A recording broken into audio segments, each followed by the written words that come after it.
New York, November 22, 2023. Escences. TAG1. We would like to thank Nusseibeh, Ambassador Zhang Jun and Frazier for bringing us together to talk about the state of Palestine and the worsening situation of children in Israel. Also, by requiring Council provide children with special protection they deserve under international law. Parties to conflict. I would also like thank him for accepting Resolution 2712, a text that acknowledges disproportionate impact this war has on children. Critically, this decision calls for the extension of humanitarian pauses and corridors in Gaza.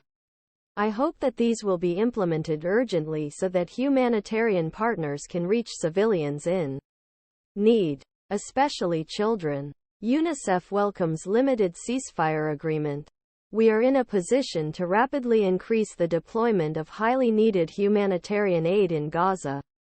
But of course more resources are needed to meet growing needs.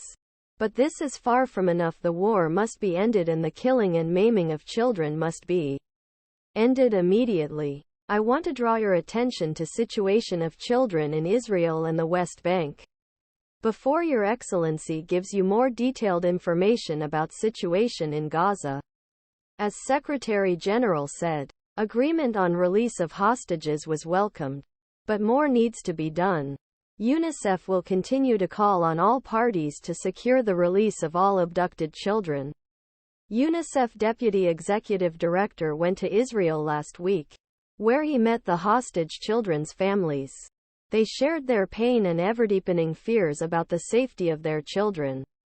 I had planned go Israel and the West Bank last week, but after being injured in a traffic accident on my way prosperity, the doctors advised me postpone my visit. Our Assistant Executive Director visited the West Bank to assess the worsening security and humanitarian conditions there. In the last 6 weeks, 56 Palestinian children have been killed and many have been left at home.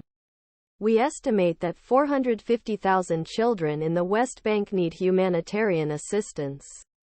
UNICEF partners are providing mental health protection support, water sanitation services, remedial education to 280,000 children across the West Bank. If return, Gazze. I just returned from my visit to south of the area. Here was able meet with children, their families and UNICEF staff on field. What I saw and heard terrified me.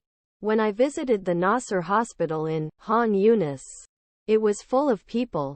The hospital is home to patients and medical staff, as well as thousands of internally displaced people.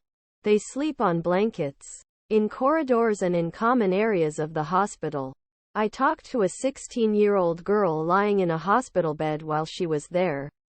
He was seriously injured when the neighborhood was and doctors told him he would never be able to walk again. In the hospital's neonatal ward, I saw tiny babies latching on to life in cubes while doctors were worried about how they could operate the machines without fuel.